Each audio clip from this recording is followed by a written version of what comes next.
Good morning, Santa Clarita. Delgado here with you, and with a special guest in studio. We have local author Marc Pulver here with us to talk about his books, actually.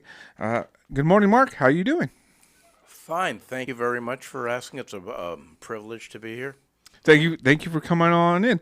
Now, Mark, you have a an interesting story, and the book that we're talking about is "Living Life with Autism: The World Through My Eyes." Now, you weren't diagnosed with autism until you were around 50 years of age. Can you tell us about that? Well, yes, back in around 2009, I was re-diagnosed for insurance purposes, and it was discovered that I had autism. I'm like, wow, I didn't think so. You know something? I can do something with this. I'm not like others where I'm incapable of everyday activity. I'm able to function, go to work, get up, get dressed, just do things that other people can do. I can do something here. I have a whole story to tell. So I just one day decided to sit at my computer and just started writing. And lo and behold, within a short time of 6 to 8 months, I had a story. And I just basically wrote down from what I can remember from when I was at the age 5, trials and tribulations, adversities, being socially cognitive incompetent, not knowing social cues, and just basically coming into my own uh, being as I grew up. I went to different doctors' diagnosis. That didn't pan out too good, but I went to one doctor, the Institute for the Achievement of Mental Health in in Philadelphia, and I got help, and I just did certain things that I was able to start learning cognitively and just do different things, and I just became more aware and definitely being able to achieve goals and go like graduating high school, learning how to drive a car, learning how to function Yes, in and society. in this book, you go over your your life from being very young to your teenage years, and obviously adulthood.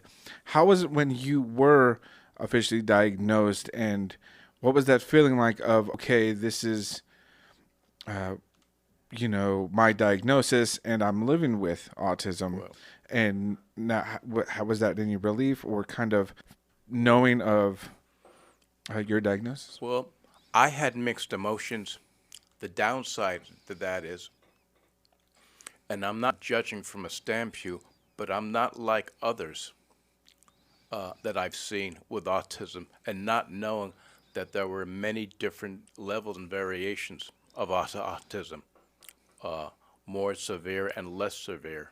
I'm on the high spectrum of autism, and I just says, wow. Then things started to kick into motion. I'm going to do something here. I'm going to write a story, and maybe one day, who knows, a documentary. So this is why we're here today. Fantastic. Yes, we're here with Marc Pulver, a local author here. His book, Living Life with Autism: The World Through My Eyes, which is available on Amazon. But this is not the only book you've written or literature that you've written. What else have you written?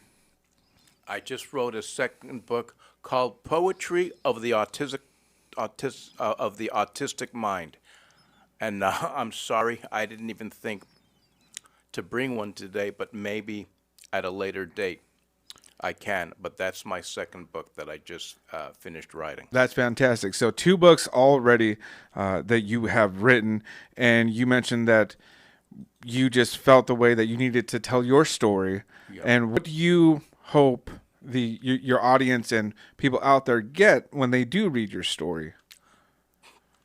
I hope they get that it's not a dead end for them. One of the last things I said in my book that autism is not a dead end; it's a roadblock.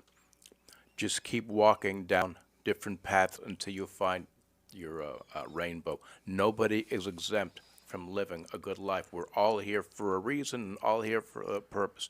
Anybody that's walking above ground can achieve anything that they want to, just like I did when at one time it was thought that I would never survive beyond an 8-year-old. Well, here I am, fast forward 60 years later.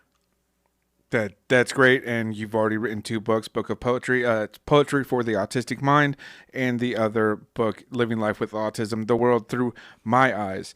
In the recent years, the percentage of children diagnosed with autism has skyrocketed. Why do you think that is? Probably as doctors diagnose autism, it could be a number of things. Maybe it could be genetic in the genes, or maybe the medicine that they're getting, or maybe the food that they're eating. There could be like a million and one reasons why there's more now than there were years ago at one time. Fantastic. And what advice would you give parents whose child has been diagnosed with autism, and any kind of coping skills that work well for them? Work with them, love them, embrace them, nurture them. Don't shut them out. Don't separate them from the others years ago. And also, given Ritalin as a small child, and now learning years later that wasn't the medicine to give. And years ago, parents would just like be ashamed, embarrassed. Oh, I got to keep my kid locked up in the room. No, that's not the way to go.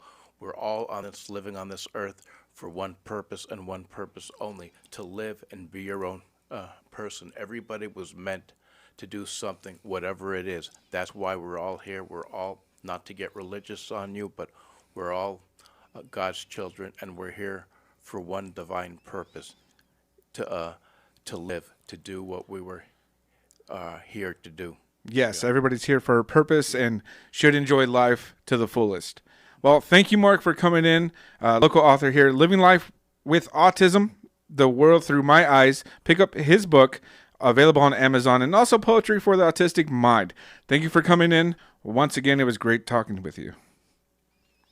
That was Marc Pulver here on KHTS FM 98.1 and AM 1220. This is Good Morning Santa Clarita. We'll be right back with you shortly for a look at traffic.